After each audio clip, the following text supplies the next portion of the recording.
Welcome to Raw Perfect classes. In this video, I will discuss about small sample test.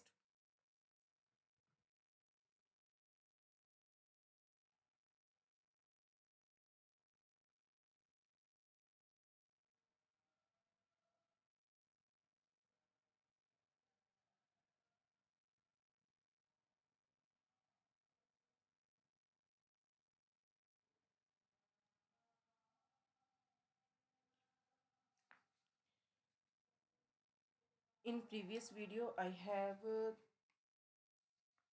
told you about what is a small sample test and one question is solved also. Now I am taking the second question, how to solve in small sample test, in which we will calculate population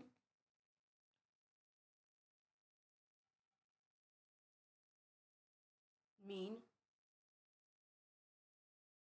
We will calculate two tail test, one tail test,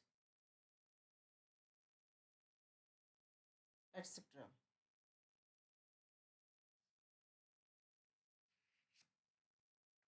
Now I'm taking one question.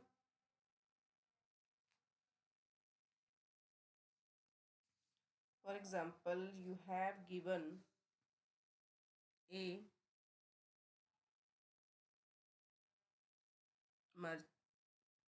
mechanist. A mechanist is making engine parts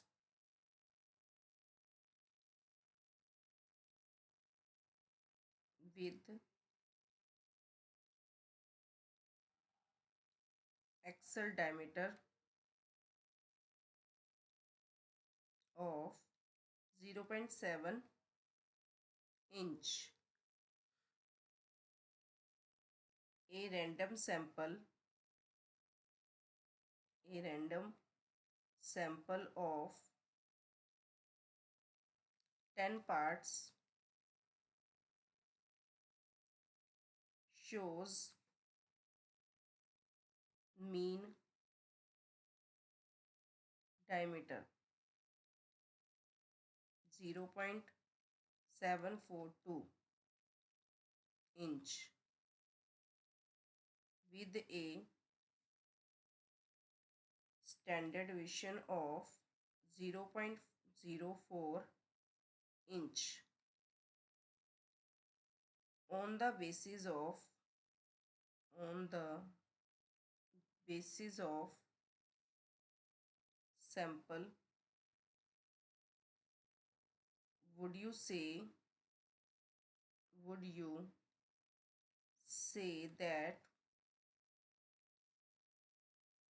work is inferior?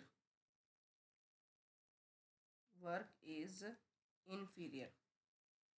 अब इस question में आपके पास क्या दिया है कि एक मैकेनिक्स्ट है जो कि एक इंजन पार्ट्स को बना रहा है विद एक्सल डायमीटर 0.7 इंच के साथ। रैंडम सैंपल जो है 10 पार्ट्स के ये शो करते हैं कि उनका मीन जो डायमीटर है 0.742 इंच है और स्टैंडर्ड डेविएशन ऑफ 0.04 इंच के साथ है। And on the basis of sample would you say that work is inferior, जो वर्क है वो इन्फीरियर है या नहीं। तो सबसे पहले आपने जो आपके पास गिवन है वो लिख लो। आपके पास गिवन है म्यू, म्यू कितना गिवन है 0.7 इंच और मीन कितना गिवन है 0.742 इंच और आपके पास स्टैंडर्ड डेविएशन कितना गिवन है, ये कितना गिवन है 0.04। इसको हम और क्या लिख सकते हैं, स्मॉल एस के साथ लिख दो। और नंबर ऑफ पार्ट्स कितने हैं 10। ठीक है, तो पहले फॉर्मूला लगेगा N S square is equal to N हमारे पास कितना है 10 है और एस जो sorry N S square is equal to N minus one S, capital S square लिखना है आपने। यहाँ पर आप क्या लिखोगे, N small S square is equal to N minus one small S square, ठीक है, कैपिटल एस स्क्वेयर। इधर स्मॉल लिखना है। Now interchange positions, capital S square is equal to small N over small N minus one small S square is equal to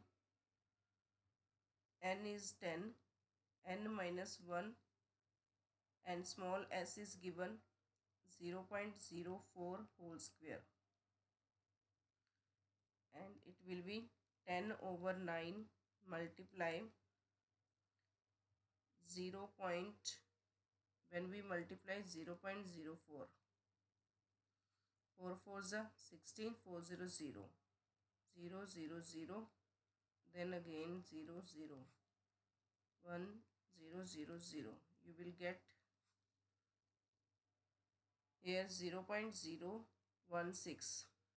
When we multiply by 10, 10 6 the 16, 10 1 the 10, 10 plus 6 6 16, 10 0 0 0, it will be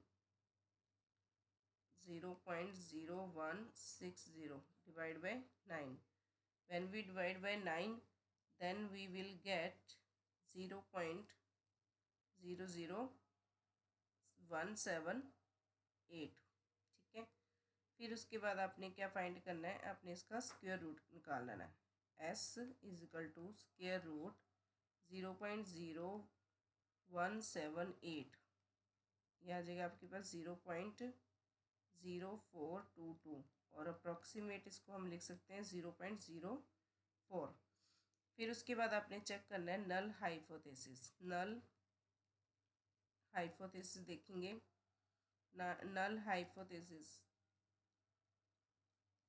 there is no significance, there is no significance between mean and mu, mean और mu के बीच में कोई significance नहीं given है, नहीं है। तो मतलब ये है कि जो म्यू गिवन है 0.7 इंच दिया हुआ है, 0.7, that is work is not inferior।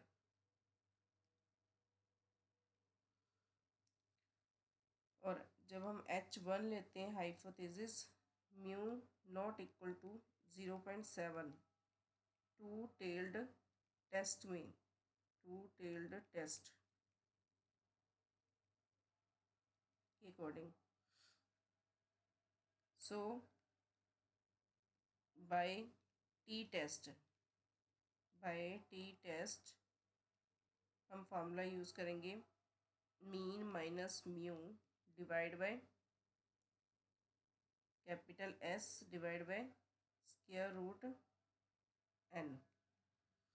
Mean हमारे पास कितना है 0.742 माइनस 0.700, ये हमने लिख दिया म्यू, और कैपिटल एस एस हमारे पास कितना आया था 0.04, और जो डिवाइड बाय रूट एन है उसको यहाँ पर लिख दिया रूट एन कितना 10 m। और सबको सॉल्व करने के बाद आपके पास जो रिज़ल्ट आएगा वो क्या आ जाएगा 3.318, ठीक है। और जो आपके पास रिज़ल्ट आया, when we check table T 0.05, इसकी वैल्यू 2.26 है at 5% level of significance. Level of significance देखोगे टी टेबल में, जो कि 10 के लिए कितना है, 10 माइनस 1 इनकी 9 डिफरेंस 9 DF है। और कंक्लूज़न क्या निकलता है, कंक्लूज़न ये निकला है, कंक्लूज़न ये है कि एज कैलकुलेटेड वैल्यू, जो आपने वैल्यू कैलकुलेट की है, कैलकुलेटेड वैल्यू जो है ऑफ टी वो ग्रेटर देन है टी 0.05 से, जो कि हमारी टेबलेटेड वैल्यू है। टेबल में से हम उसको देख के लेते हैं, tabulated value. So H null is rejected,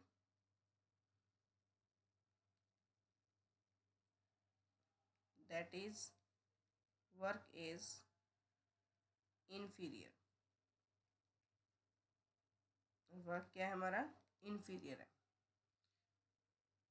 क्या किया हमने इस क्वेश्चन में सॉल्व, सबसे पहले आपने म्यू मीन और जो आपके पास स्मॉल स्टैंडर्ड डिवीजन दिया हुआ है उसको लिख लिया और n लिखा।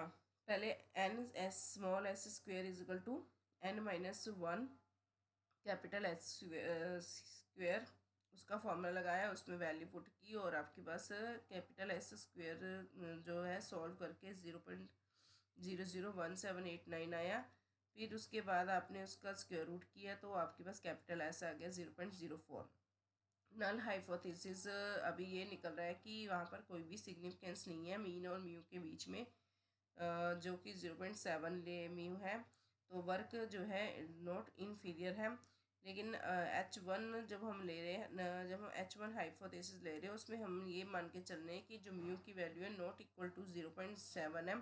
टू टेल टेस्ट इम्प्लीमेंट करने चाह रहे हैं, तो mean minus mu over S over root N का फॉर्मूला लगा के हमारे पास जो वैल्यू आई 3.318, वो वैल्यू ग्रेटर देन है टेबल की वैल्यू से।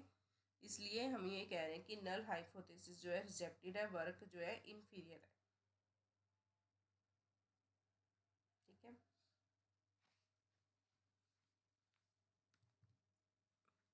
Just a minute.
ये देखिए हमारे पास 0.05 की वैल्यू एट 9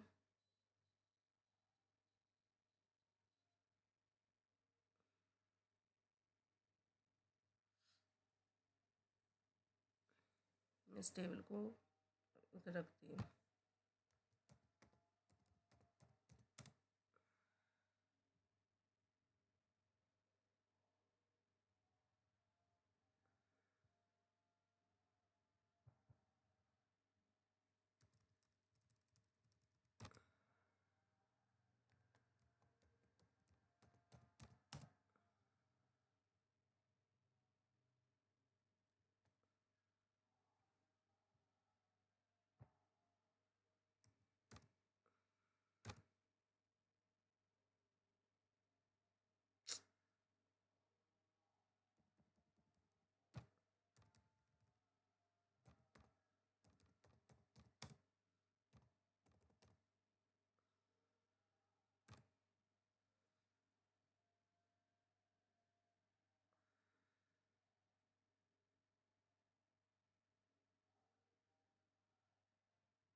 चलो मैंने आपको वैल्यू तो दिखाई दी है, मैंने सोचा था कि टेबल रख दूँ साथ में, वो आपको विजिबल रहेगा।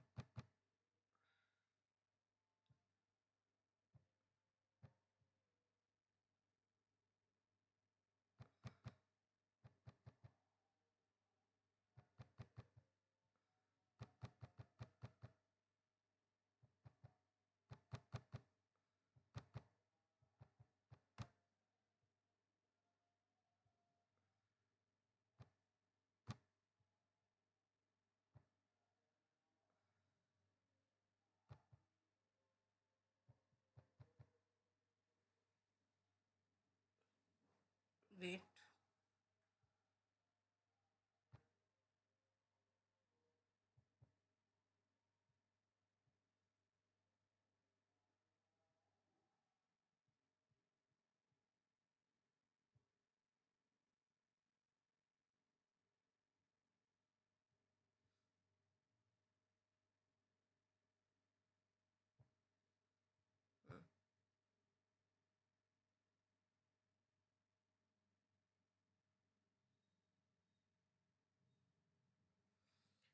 तो इस तरह आप क्या कर सकते हो, फाइंड कर सकते हो कि वर्क इज इनफीरियर है या नहीं।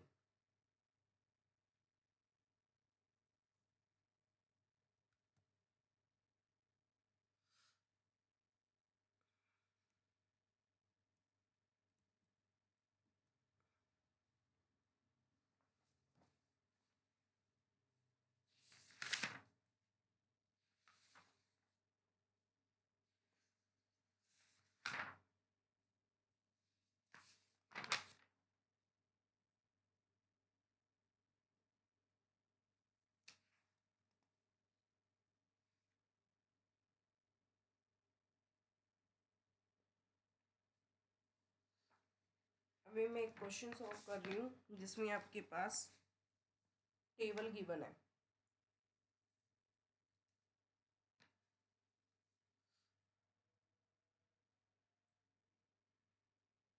क्वेश्चन 2, मेजरमेंट्स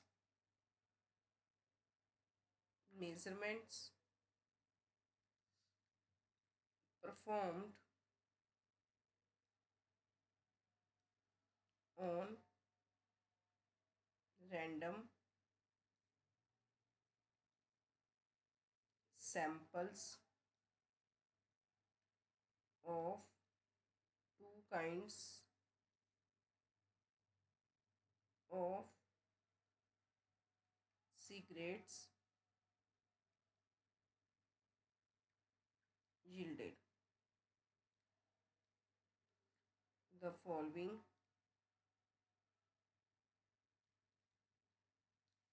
results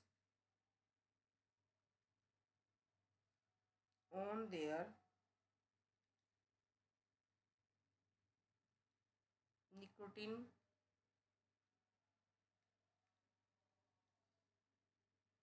content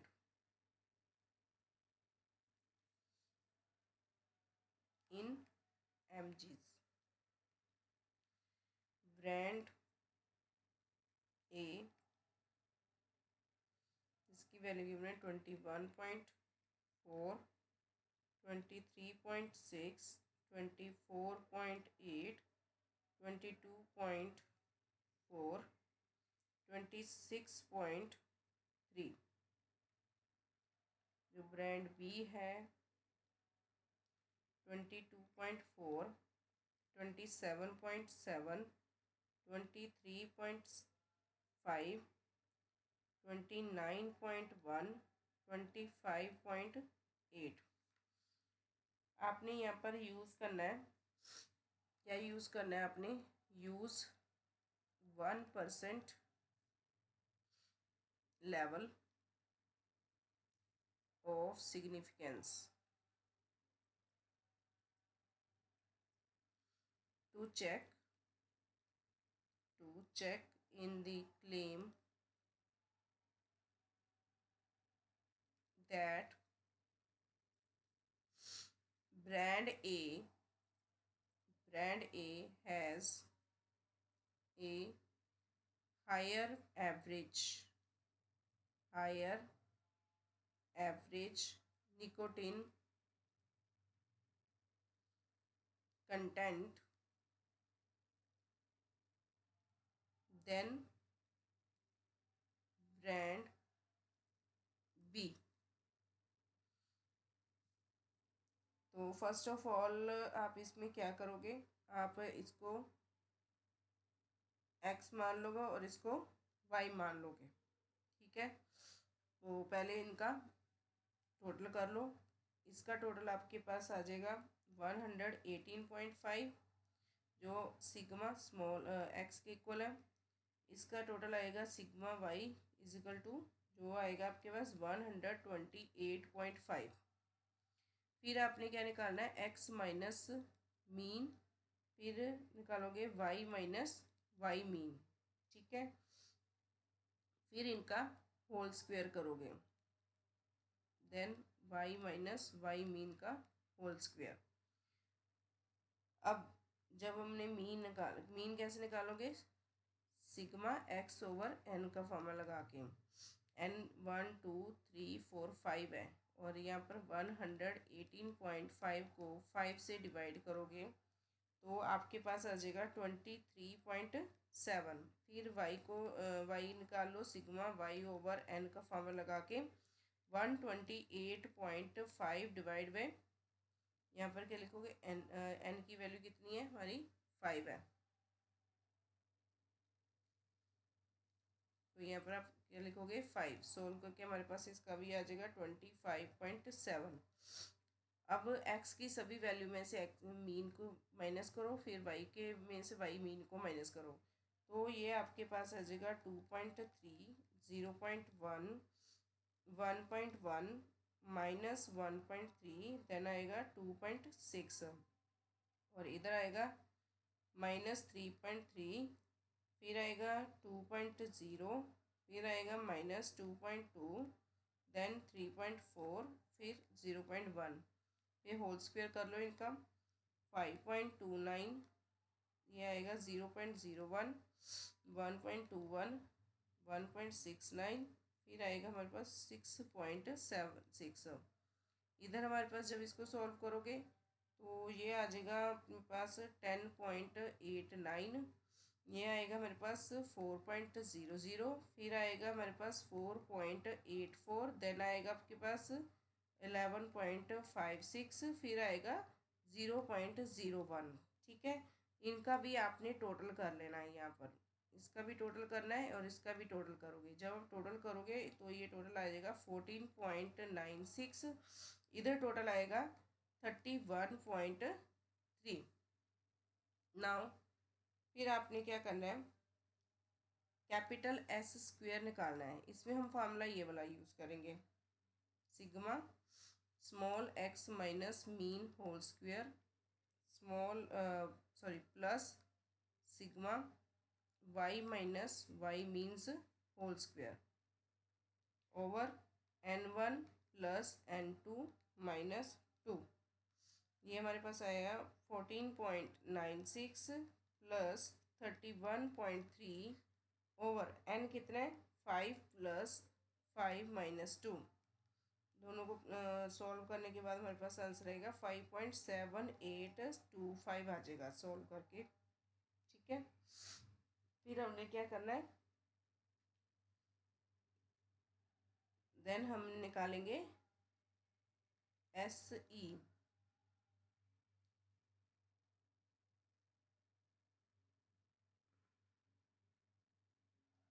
ये फॉर्मूला होएगा हमारा mean x1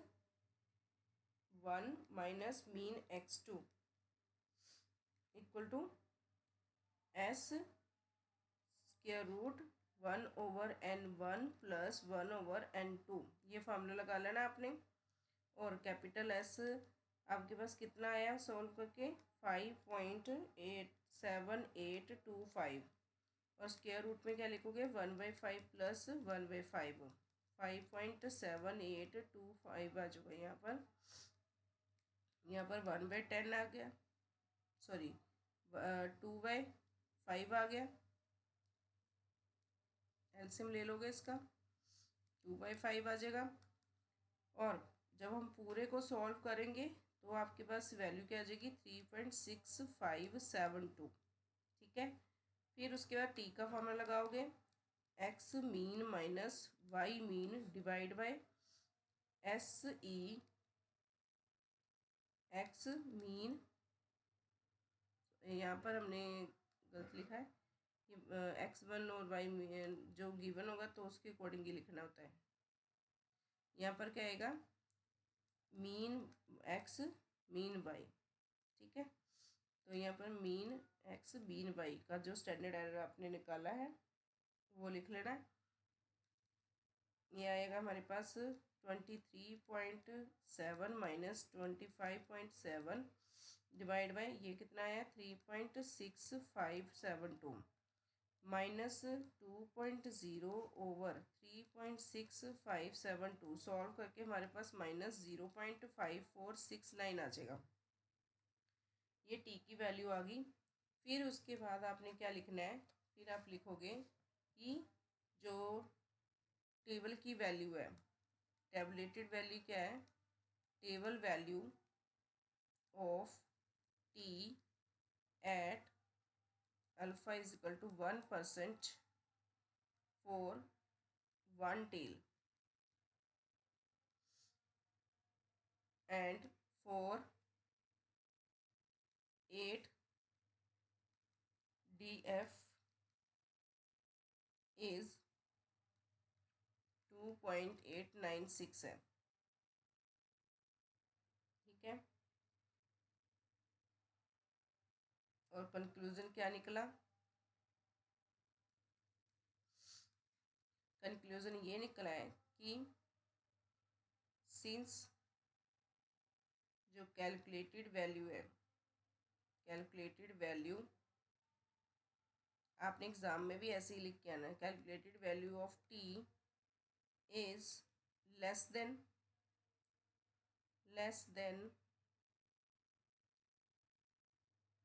tabular value, tabulated value, so null hypothesis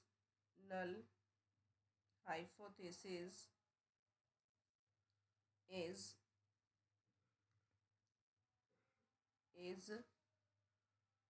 accepted.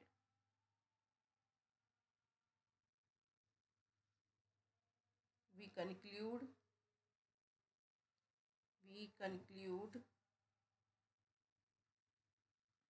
that there is no significant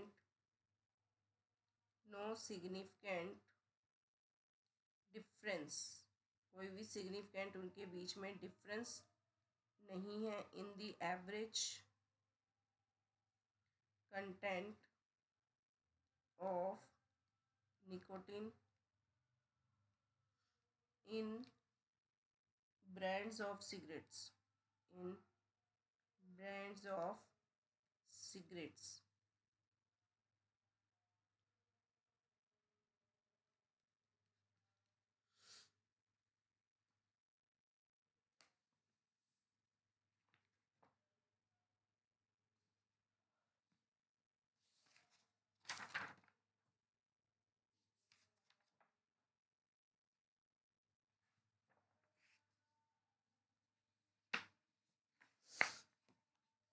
now next जो मेथड है स्मॉल सैम्पल टेस्ट में, वो मेथड का नेम है paired T test for difference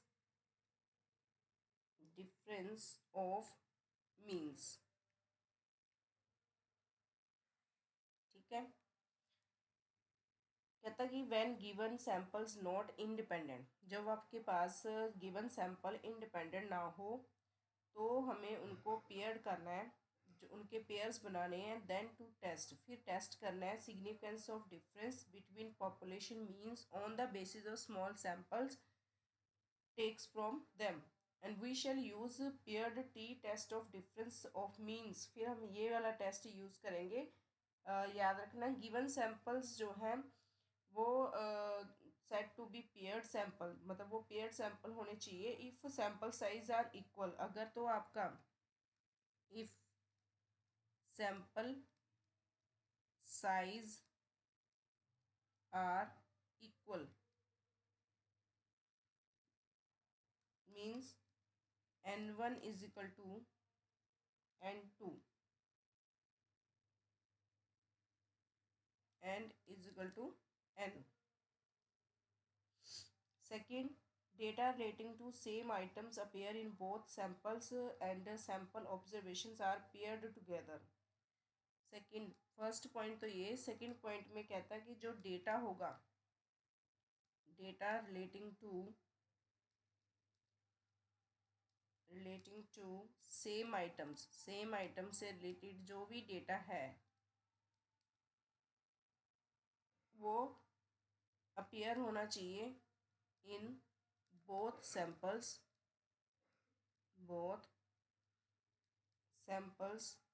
and sample observations are क्या होने चाहिए, paired होने चाहिए together. Means pair of observation जो है वो correspond to same sample unit होनी चाहिए।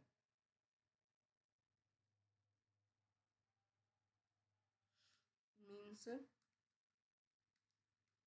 Paired of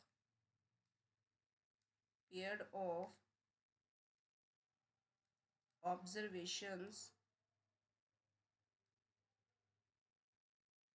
means x1, y1,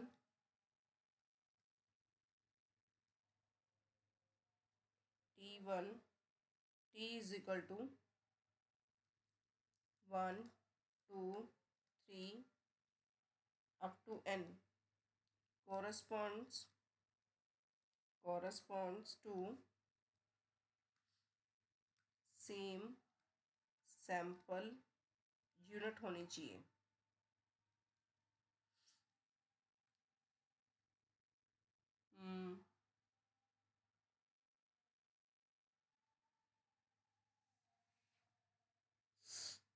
और इसमें हम कौन कौन से फॉर्मूले यूज़ करेंगे, टेस्ट स्टैटिस्टिक्स,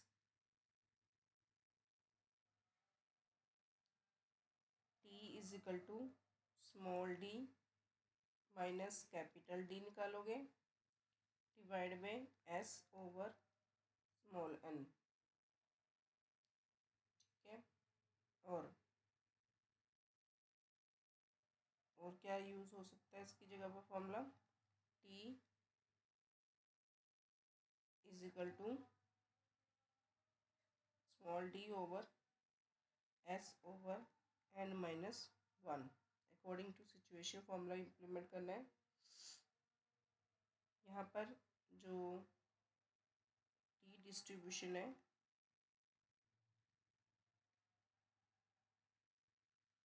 उसमें आप n-1 डिग्रीज ऑफ फ्रीडम को लोगे, डिग्रीज ऑफ फ्रीडम जो कि d डॉट f लिखते हैं हम, और जो d डैश है स्मॉल वो होगा 1/n सिग्मा d1 क्या होगा x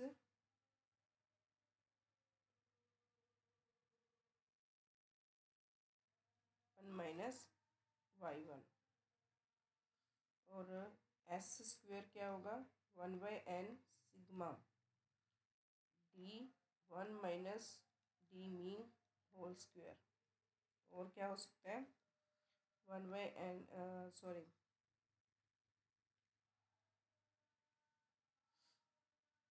सिग्मा और स्मॉल एस स्क्वायर कैसे निकलेगा, sigma d1 the whole square over n minus sigma d1 over n the whole square. ये स्मॉल एस स्क्वायर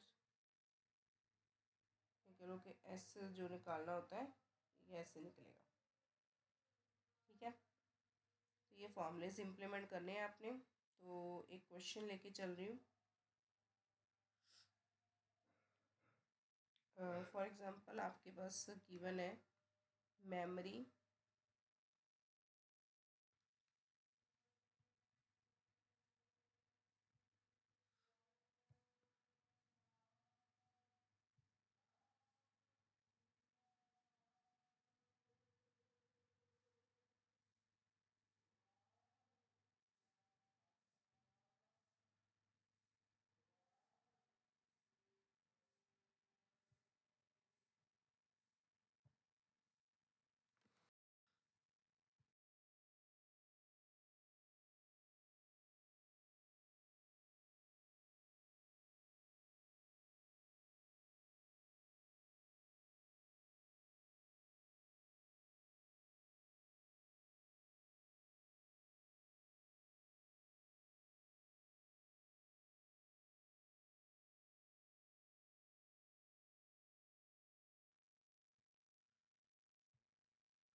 आपके पास गिवन है मेमोरी कैपेसिटी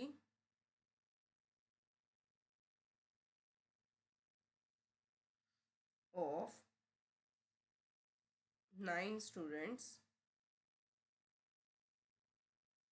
ठीक है, was tested before and after training,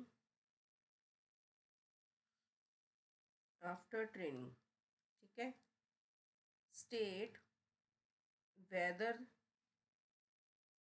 the training was effective और not. हमें ये पता करना है कि जो ट्रेनिंग है इफेक्टिव है या नहीं फ्रॉम द फॉलोइंग स्कोर। हमें स्कोर गिवन है उससे ही हमें पता करना है कि जो ट्रेनिंग दी जा रही है उनको मेमोरी कैपेसिटी की वो इफेक्टिव है या नहीं।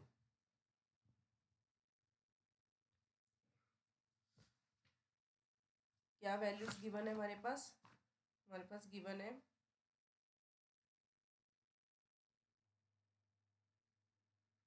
स्टूडेंट्स 1 2 3 4 5 6 7 8 9 और before and after 10 15 9 3 7 12 16 17 4 after 12 17 8 5 6 11 18 20 and 3। ये हमारे पास टेबल गिवन है। ठीक है, तो क्या करना है हमने, सबसे पहले हमें क्या इसको टेबल की फॉर्म में लिख लो। स्टूडेंट 1 2 3 4 5 6 7 8 9 और मार्क्स जो उनको दिए गए हैं बिफोर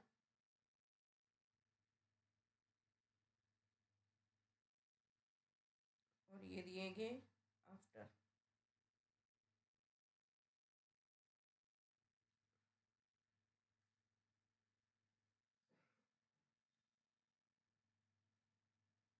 ठीक है, जो बिफोर दिए गए हैं उसको एक्स के साथ रिप्रेजेंट करेंगे और जो आफ्टर दिए उसको वाई के साथ। ये गिवन है हमारे पास 10 15 9 3, 7, 12, 16, 17 and 4. 12, 17, 8, 5, 5, 6, 11, 18, 23. Now we have to find first small d1. How to calculate x minus v?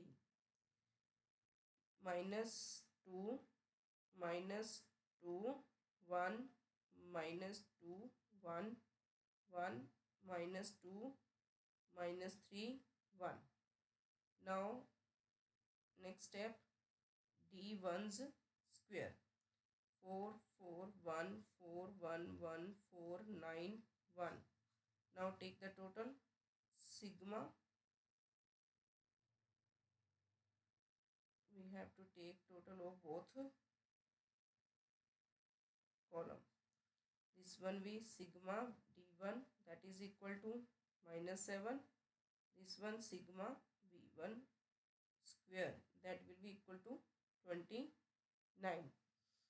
Now implement formulas. You have to write what will be given.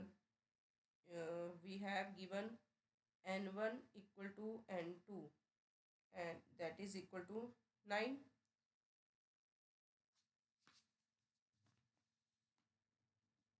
हाँ, हमने कंडीशन क्या लिखी थी कि सैंपल साइज इक्वल होने चाहिए, तो फर्स्ट कंडीशन तो ट्रू हो रही है, तो इससे पता लगता है कि ये सैंपल्स जो है पेयर्ड सैंपल्स है, because sample size are equal, so we can say that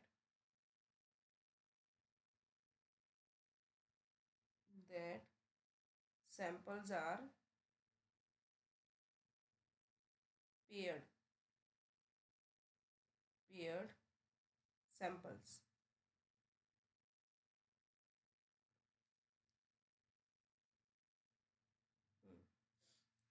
And here we take to test the effectiveness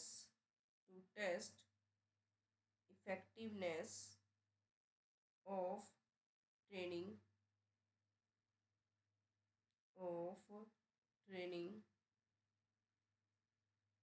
we set up the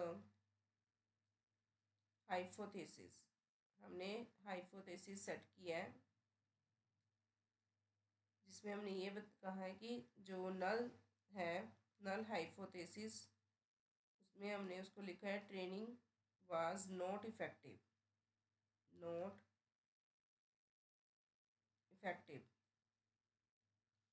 that is capital D is equal to 0, means H1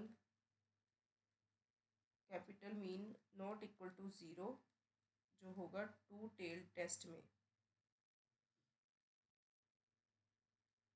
ठीक है। और ये मान के चलते हैं, suppose alpha is equal to 5% है, और जब हमने टेस्ट स्टेटिस्टिक्स इम्प्लीमेंट करना है, statistics is T is equal to, formula implement होएगा small D mean S over square root n minus 1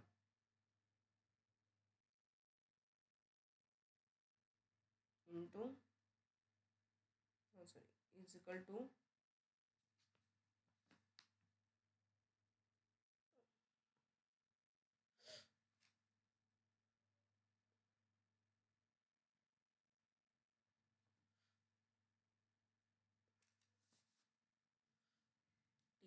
n minus 1 D mean कैसे निकलेगा, सिग्मा डी ओवर एन का फॉर्मूला लगा के ये आएगा -7/9 सोल्व के -0.778 आ गया। फिर हमें क्या निकालना है, s² 1/n sigma d1 the square minus sigma d1 over n the whole square. You can write it also this way. Sigma d1 the square 29 total 9 है, sigma d1 -7/9 whole square 29/9 minus 7 7s the 49, 9 9s the 81, and we have take here square root.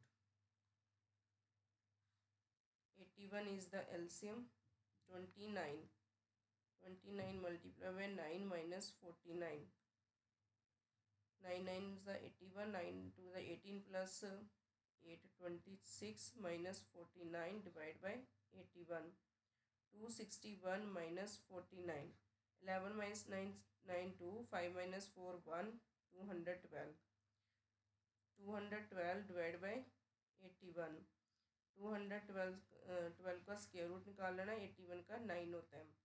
ठीक है, तो जब हम इसको पूरे को solve करेंगे, after solving all this we will get 1.6178 approximate ये आ जाएगा आपके पास।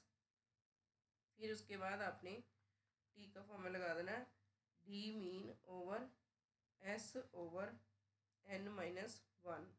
डी मीन आपके पास -0.778 आ गया था और एस आपने 1.6178 निकाल लिया, और जो आपके पास √9 -1 ये हमारे पास सॉल्व करके -0.778 डिवाइड बाई 1.6178 मल्टीप्लाई बाय √8 आ जाएगा।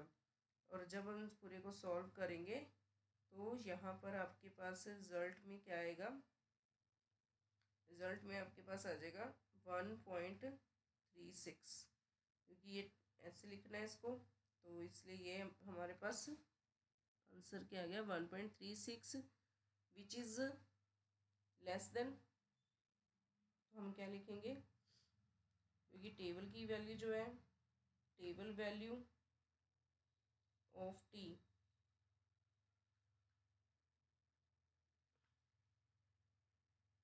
Eight alpha equal to 5% for 8 degrees of freedom for two-tailed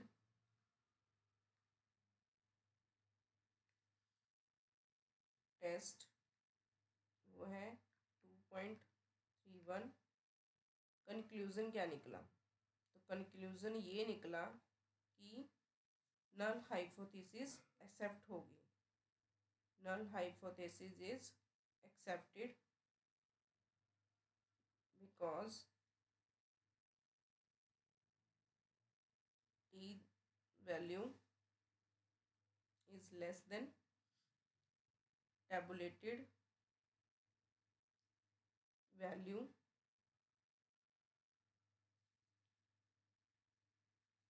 okay, hence we conclude that training was not effective is in improving the performance. So we can say training is not effective in improving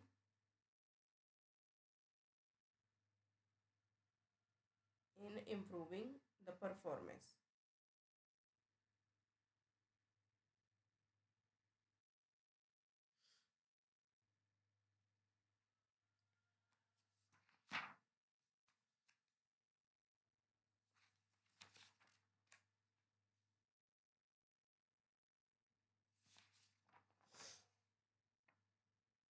next method है इस chapter का Fisher Z transformation, Fisher's Z transformation.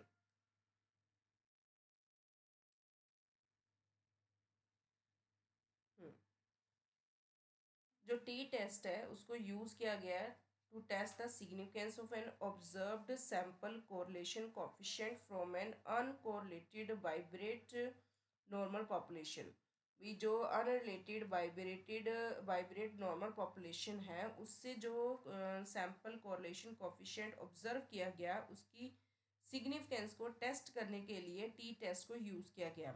Professor जो Fisher है उन्होंने इसको provoke किया कि in a random sample of size n from a bivariate normal population in which population correlation coefficient p not equal to 0m sampling distribution of sample correlation coefficient r is not normally distributed, इसको normally distribute नहीं किया गया है और in neighbourhood of p is equal to plus minus one its probability curve जो है extremely skew होगी even for a large value of n। चाहे वैल्यू n की जितनी मर्जी लार्ज है फिर भी वो क्या होगी, एक्सट्रीमली स्क्यूड होगी। तो फिशर ने डिवेल्प किया एक ट्रांसफॉर्मेशन, फिशर डिवेल्प्ड ए ट्रांसफॉर्मेशन जिसे हमने नाम दिया फिशर्स जेड ट्रांसफॉर्मेशन, जो क्या करता है, कन्वर्ट करता है पियर्सन्स कोरिलेशन कोफिशिएंट को नॉर्मली डिस्ट्रीब्यूटेड वेरिएबल साइज में। जो ये फिशर्स जेड ट्रांसफॉर्मेशन है ये क्या करता है, it converts the car Pearson's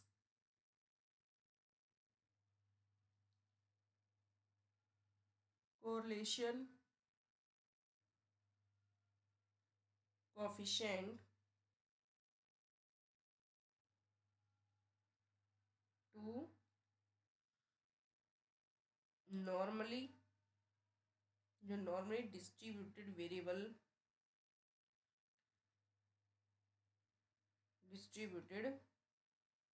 variable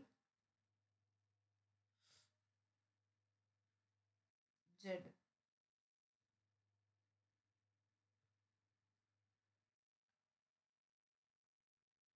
जो जेड फिशर्स जेड ट्रांसफॉर्मेशन है उसका फॉर्मूला है Z is equal to 1/2 log e 1 + r over 1 - r is equal to 10h square power -1 r, inverse of 10h r। अब कहता कि जो Fisher ने prove किया है, फिशर्स फिशर प्रूव्ड दैट, उसने प्रूव किया है कि even for small small samples the distribution, जो डिस्ट्रीब्यूशन है ऑफ जेड वो क्या है, अप्रॉक्सीमेटली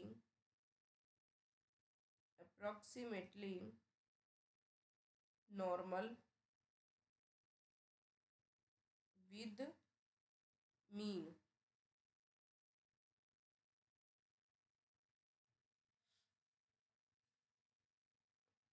और इसके लिए हम सिंबल यूज करेंगे ये वाला,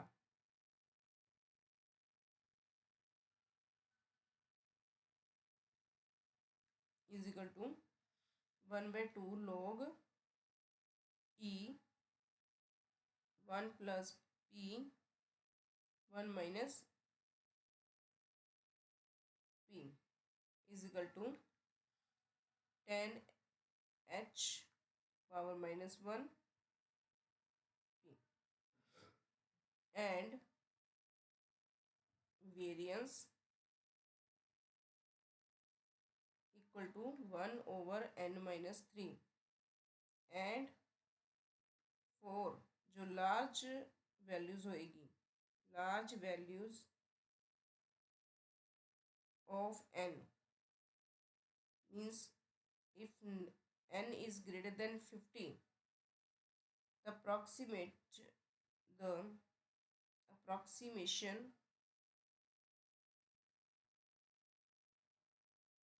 is fairly good.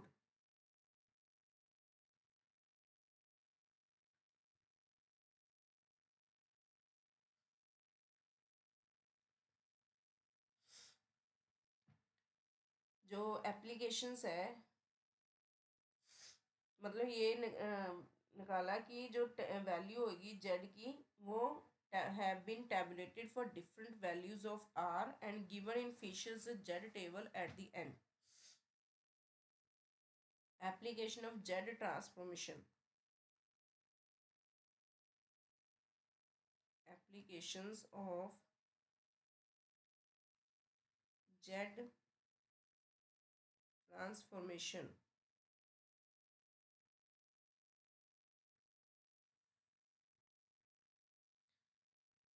With the help of Fisher's Z transformation, we can test whether an observed value of sample correlation coefficient differs significantly from hypothetical value of population correlation coefficient. हम Fisher के Z transformation की help से क्या कर सकते हैं, हम comparison कर सकते हैं, ठीक है.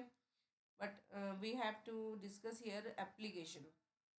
Fisher's Z transformation has the following application in statistics. ये कहाँ कहाँ इसको यूज़ किया जाता है? For first to test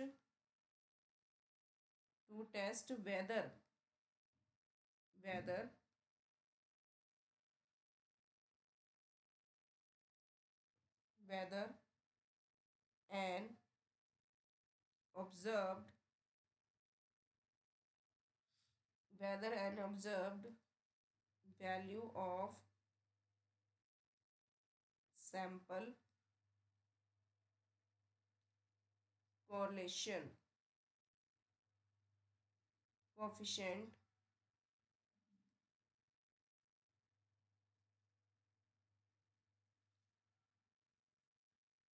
R differs significantly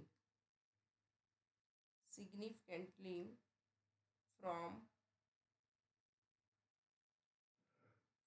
a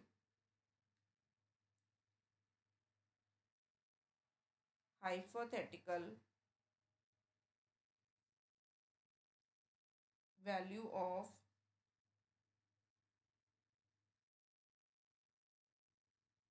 population correlation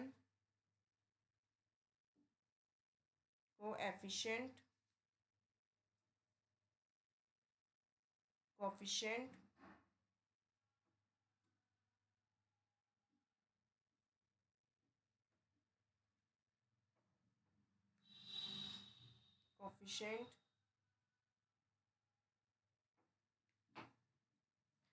first कहाँ पर इसको यूज़ किया जाता है? टेस्ट करने के लिए कि एक ऑब्जर्व्ड जो वैल्यू है सैम्पल कोरिलेशन कोफिशिएंट आर की, क्या वो डिफर है सिग्निफिकेंटली फॉर हाइपोथेटिकल, जो आपने हाइपोथेटिकल मान के चल रहे हो कि जो value population correlation coefficient P है उनके बीच के जो मतलब वो उससे क्या डिफर है, उसको टेस्ट करने के लिए इसको यूज़ किया जाता है. सेकेंड ये यूज़ होता है to test the significance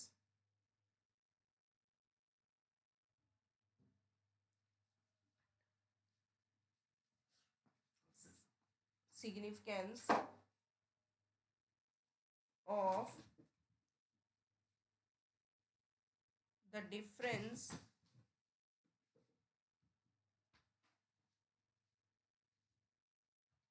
between two independent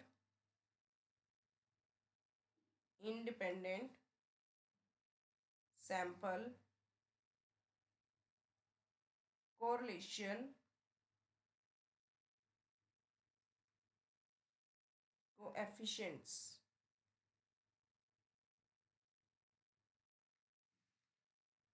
और सेम कोरिलेशन कोएफिशिएंट के बीच में टू इंडिपेंडेंट जो सैंपल कोरिलेशन गिवन होंगे उनके बीच का डिफरेंस जो है उसको उसकी सिग्निफिकेंस को टेस्ट करने के लिए भी इसको यूज किया जाता है। ठीक है, अब जो Fisher's, now first Fisher's Z test to test the significance of sample correlation coefficient।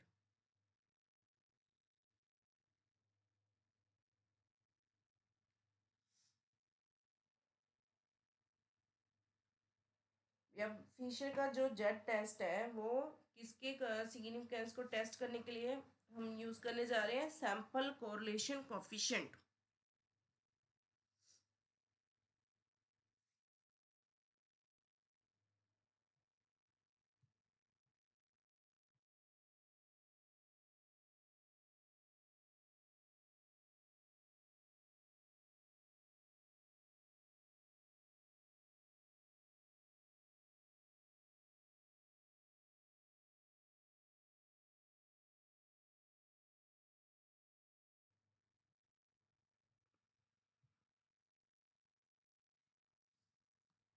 With the help, अब इस पॉइंट में क्या कह रहा है, वो ये कह रहा है कि जब हम फिशर्स जेड ट्रांसफॉर्मेशंस की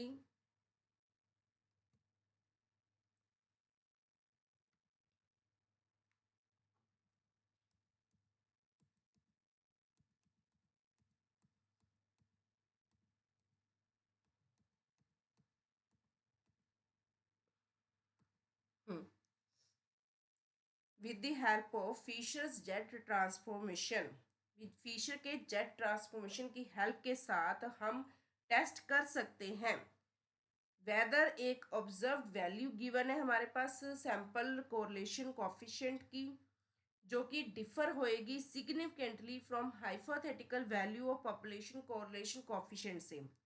तो इसके लिए हम सबसे पहले क्या मान के चलेंगे कि हमारे पास जो दोनों कोरिलेशंस, एक हाइपोथेटिकल और एक जो हमारे पास कोएफिशिएंट कोरिलेशन है, दोनों के सैंपल स्मॉल आर और P correlation in the sample and population given होंगे आपके पास, या उनको एज्यूम करके चलोगे स्मॉल आर और स्मॉल पी ये हमारे क्या है, कोरिलेशंस है इन सैंपल एंड पॉपुलेशन।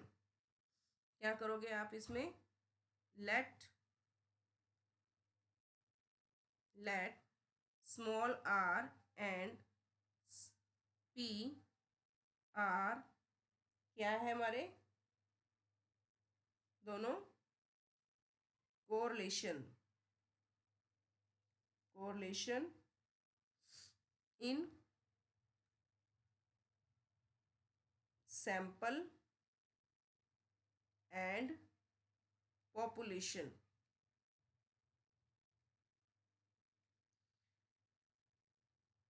और फिर हम हाइपोथेसिस सेट करेंगे, then we set up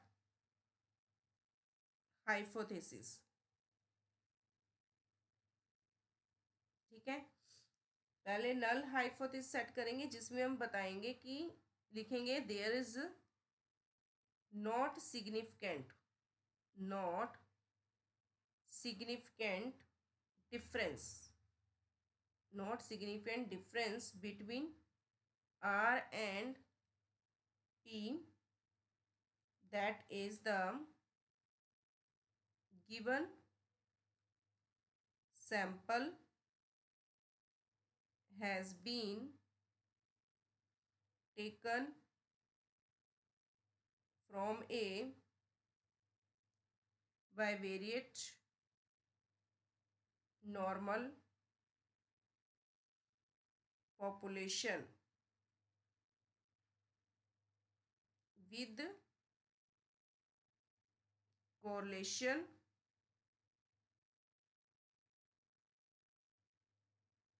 coefficient,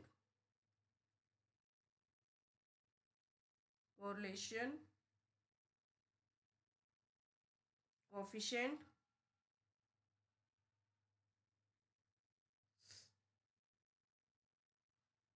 second hypothesis H1 लेंगे, जिसमें हम लेके चलेंगे कि देयर इज सिग्निफिकेंट डिफरेंस है बिटवीन R एंड P। फिर इम्प्लीमेंट करेंगे test statistics.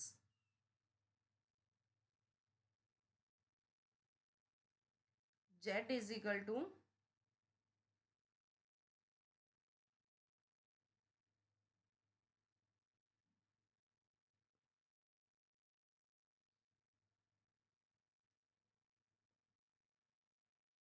Distribution of Z1 minus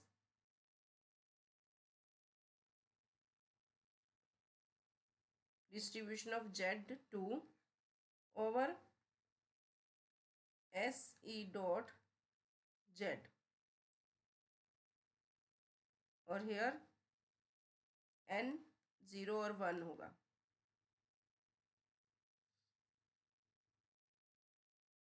और यहाँ पर जो ये वाली वैल्यू है और ये वाली वैल्यू कैसे निकलेगी, उसके लिए हम फॉर्मूला यूज़ करेंगे is equal to 1/2 log E 1 minus R over 1 plus R, और इसका जो 1/2 log E है, इसके लिए वैल्यू यूज़ करोगे default 1.1513 log 10 1 minus R over 1 plus R। ऐसे आपने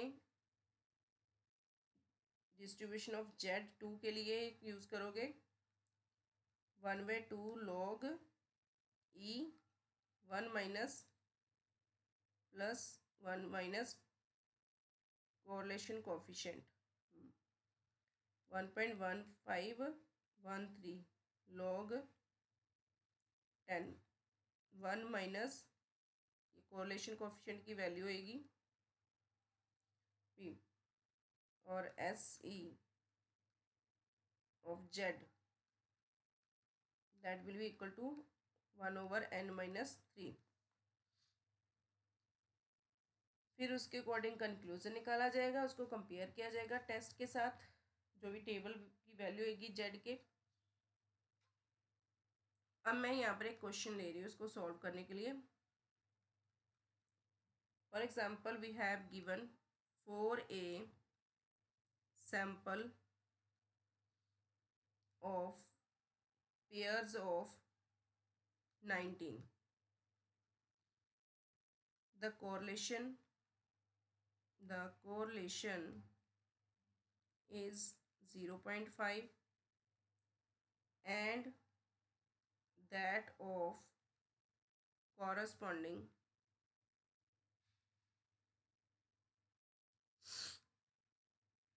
population is 0.3. The difference is the difference significant? Question है is the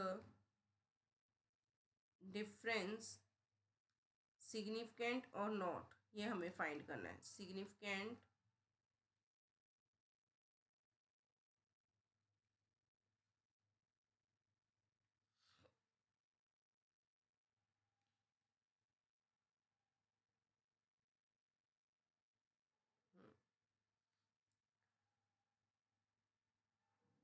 अब हमारे पास क्या क्या गिवन है, पहले तो लिख लो जो जो गिवन है। N गिवन है,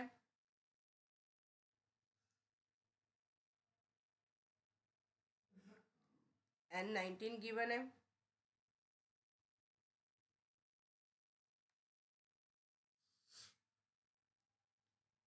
और कोरिलेशन गिवन है 0.5 और कॉरस्पॉन्डिंग पॉपुलेशन जो गिवन है वो क्या है, उसको हम लिखेंगे ऐसे p के साथ।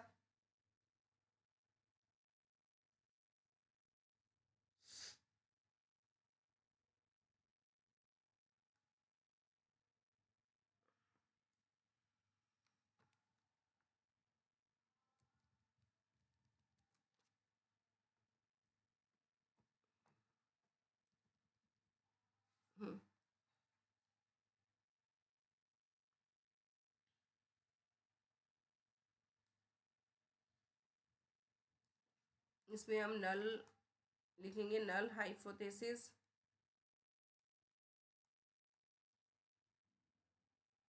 कि जो डिफरेंस है दोनों के बीच में, डिफरेंस लेंगे not significant, not significant.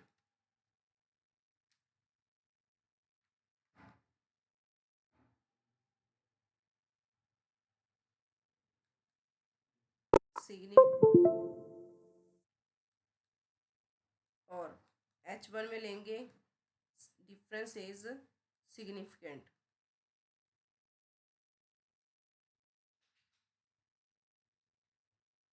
Formula implement करेंगे, Z इज इक्वल टू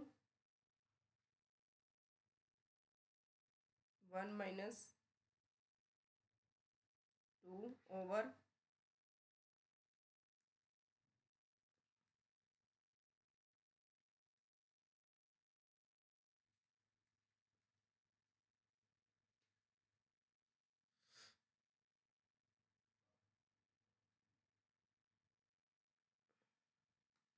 1.1513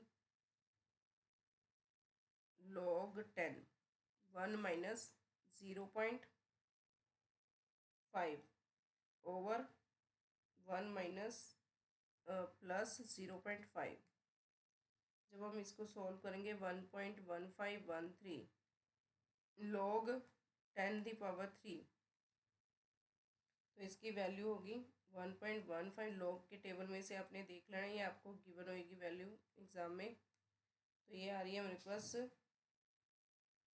ठीक है।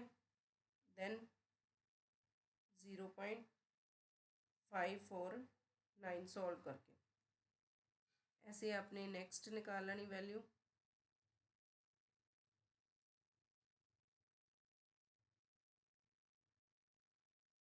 डिस्ट्रीब्यूशन ऑफ जेड की सेकंड वैल्यू आप निकाल लोगे 1.1513 log 10, 1 माइनस 0.3, 1 प्लस 0.3 और इसको सॉल्व करके 1.1513 log 10, 0. ये आगे सॉल्व करके 1.857, ये रहेगा 1.1513 मल्टीप्लाई 0.2689 इसकी वैल्यू होगी इसकी, और फिल करने के बाद 0.309 आ जाएगा। फिर उसके बाद आपने SEZ की वैल्यू निकाल लेनी 1/√n-3। n हमारे पास कितना है 19 माइनस 3, 1/√16, 1/4, 0.25 आ गया यहाँ पर। फिर आपने Z का प्रॉपर फॉर्मूला लगा लो। फर्स्ट वाली 0.549 है, दूसरी नेक्स्ट वाली 0.309 है, डिवाइड बाय 0.25 और Z की वैल्यू होगी 0.96, ठीक है। और टेबल की value, the critical value of Z at alpha is equal to 5% level for two-tail test is 1.96, and here Z is less than tabulated value of Z. So null hypothesis is accepted, and we can say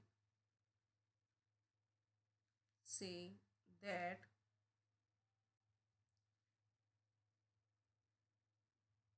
difference is not significant. जो difference है वो significant नहीं है.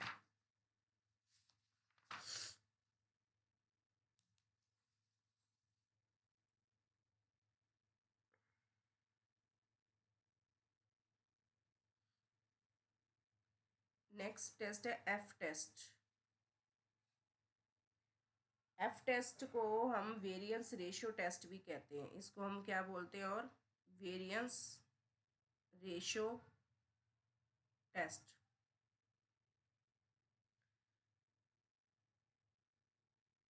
F test is non variance test, जो एक small sample test है, और it is one of the most important और widely use statistical technique in which test statistic follow F distribution under the null hypothesis. इसको null hypothesis में accept किया जाता है, इसको मतलब फॉलो किया जाता है. और वेरियस एप्लीकेशन है जो एफ टेस्ट की, जिसमें इसको यूज़ किया जाता है. हम अगर पॉपुलेशन वेरिएंसेस की इक्वलिटी को चेक करना है तो इसको यूज़ किया जाता है. फिर अगर मल्टीपल कोरिलेशन कोफिशिएंट्स जो ऑब्जर्व किए उनकी सिग्निफिकेंस को चेक करना तभी इसको यूज़ किया जाता है. ऑब्जर्व्ड सैम्पल कोरिलेशन रेशियो दी है, उसकी सिग्निफिकेंस को टेस्ट करने के लिए यूज़ किया जाता है. और रिग्रेशन की लिनियरिटी ऑफ रिग्रेशन, उसको टेस्ट करने के लिए यूज़ किया जाता है. एनालिसिस ऑफ वेरिएंस, या कह लो कि इक्वलिटी ऑफ सेवरल मीन्स को टेस्ट करने के लिए भी इसको यूज़ किया जाता है. और कुछ एजम्पशंस है जो इसमें ली जाती हैं. एजम्पशंस क्या है? कि जो पेरेंट पॉपुलेशंस होएगी from which population sample is drawn is normally distributed. मतलब जो भी आप सैम्पल लोगे वो नॉर्मली डिस्ट्रीब्यूटेड से लोगे. सैम्पल ऑब्जर्वेशन इंडिपेंडेंट होएगी, रैंडम होगी. पॉपुलेशन वेरिएंस जो है आपको पता नहीं होंगे. फिर ही हम एफ टेस्ट को इम्प्लीमेंट कर सकते हैं. और एफ टेस्ट निकालने के लिए जो हमारे पास फॉर्मूलेस यूज़ किए जा रहे हैं, इसमें भी हमारे पास दो तरह के केसेस यूज़ हो रहे हैं. केस 1, केस 2 यूज़ हो रहा है. अब यहाँ पर क्या कर रहे हैं कि अगर एफ टेस्ट को equality of two population variance पर इम्प्लीमेंट करना है तो उसके लिए हम क्या करेंगे? With the help of F test we can test whether two independent samples have been drawn from normal population. भी जो आपने नॉर्मल पॉपुलेशन से जो इंडिपेंडेंट सैम्पल्स लिए हैं, क्या वो उन मतलब विद इक्वल वेरिएंसेस है या नहीं, ये टेस्ट करने के लिए हम इसको यूज़ करेंगे. इन अदर वर्ड्स हम ये कह सकते हैं कि जो इंडिपेंडेंट एस्टिमेट्स होंगे पॉपुलेशन वेरिएंसेस के, वो होमोजीनियस है या नहीं है, सेम है या नहीं है, उसको टेस्ट करने के लिए हम इसको यूज़ करते हैं. और इसके लिए हमारे पास, मैं सीधा ही क्वेश्चन सॉल्व करती हूँ, फिर उसके साथ साथ ही फॉर्मूला डिस्कस कर लेंगे.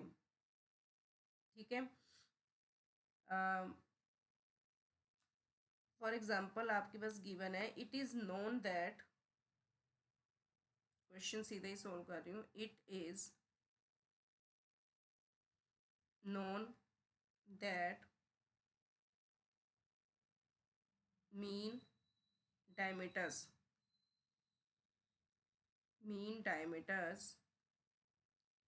of discs produced by two firms 1 and 2 are practically the same. Practically दोनों सेम है. लेकिन बट द स्टैंडर्ड डिवीजन, जो स्टैंडर्ड डिवीजन है वो दोनों का डिफर है। फॉर 22 डिस्क, जो 22 डिस्क हैं जो प्रोड्यूस की गई हैं, produced by firm 1, standard division is 2.9 mm, while for 16 discs manufactured by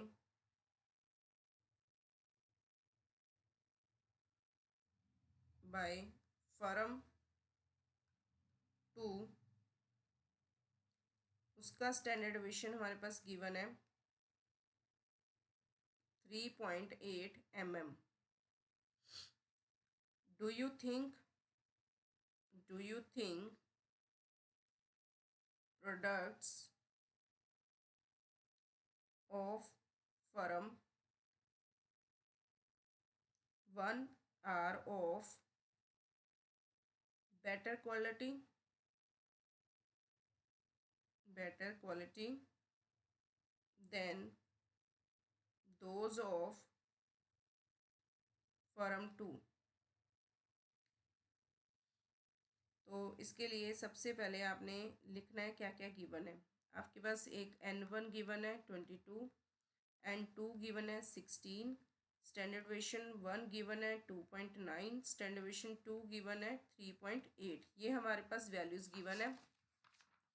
तो सबसे पहले आप इसमें क्या निकालोगे, क्या फार्मूला यूज़ करोगे, पहले S1 स्क्वेयर निकालोगे। S1 स्क्वेयर का फार्मूला है N1 over N1 minus T, N1 minus,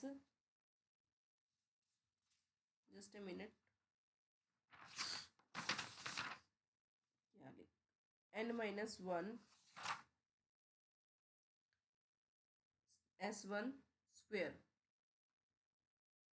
22 by N1 is 22 minus 1 and S1 is given 2.9 whole square। 22 over 21 multiply 2.9 multiply 2.9, when we solve it 8.805 आपके पास आ जाएगा। इसी तरह अपने S2 निकाल देना, कैपिटल S2 स्क्वेयर निकालना है N2 over N2 minus 1 S2 square. N2 आपके पास 16 है, डिवाइड बाय 16 माइनस 1, हेयर आपके पास गिवन है 3.8 होल स्क्वेयर। 16 ओवर यहाँ पर 15 आ जाएगा, 3.8 मल्टीप्लाई 3.8, ये 15 है। जब आप इसको सॉल्व करोगे, सॉल्व करने के बाद आपके पास 15.393 आ जाएगा। मैं थोड़ा फास्ट कर रही हूँ क्योंकि वीडियो वैसे काफ़ी लंबी हो गई है। अब चेक करना है आपने कि S1 स्क्वेयर और S2 स्क्वेयर में कौन ग्रेटर है, दोनों में से ग्रेटर कौन सा आ रहा है, कौन सा स्मॉलर आ रहा है। तो S1 स्क्वेयर जो है लेस देन S2 स्क्वेयर है। तो यहाँ पर हम लिखेंगे to test the claims we set up the following hypothesis.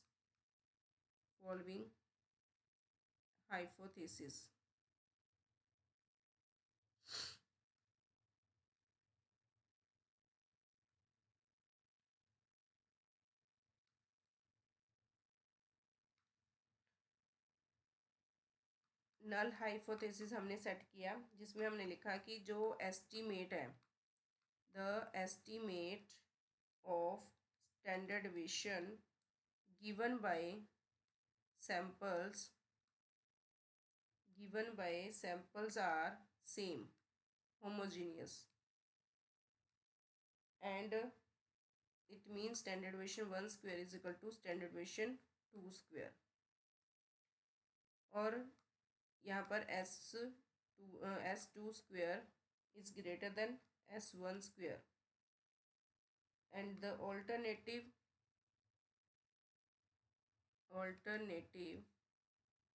hypothesis is H1 हमने ये लेके चल रहे हूँ कि यहाँ पर standard deviation square is greater than standard deviation 1 square, और फिर हमने इम्प्लीमेंट करना है एफ टेस्ट। एफ स्टैटिस्टिक्स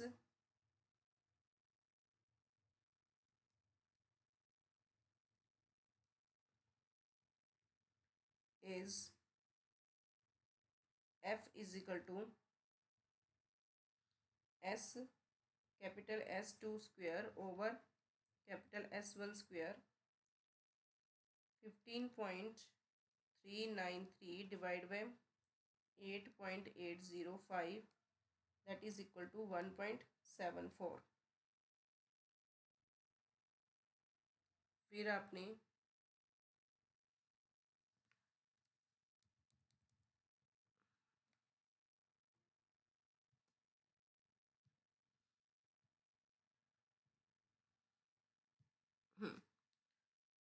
फिर आपने लिखना है R1 निकालोगे, degree of freedom of numerator की निकालोगे, वो कैसे निकलेगी N2 minus 1 that is 16 minus 1 15। R2 निकालोगे, degree of freedom of denominator N1 minus 1 इनकी 22 minus 1 that is equal to 21। And table value of F at alpha is equal to 5%, V1 is equal to 15 and V2 is equal to 21। क्या लेनी है अपने degree of freedom is approximately जो आई है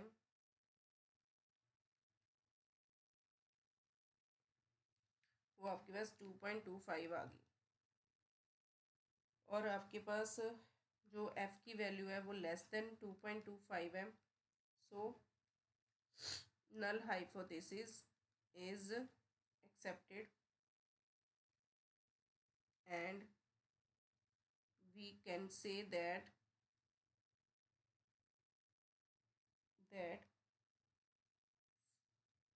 firm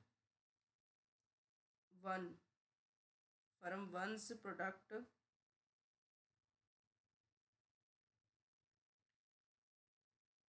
are of same quality of firm 2's product।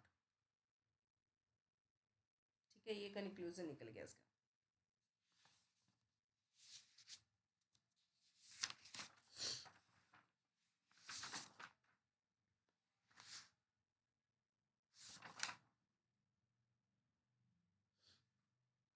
अब आपका ये चैप्टर फिनिश हो गया। मैंने अपनी तरफ से एक एक एग्जांपल देकर आपको समझाने की कोशिश की है। अगर आपको समझ लगा है तो इस वीडियो को लाइक और शेयर ज़रूर करना, और सब्सक्राइब भी करना मेरे चैनल को। Thank you. Always keep smiling. If you follow me you will get 100 out of 100। Thank you।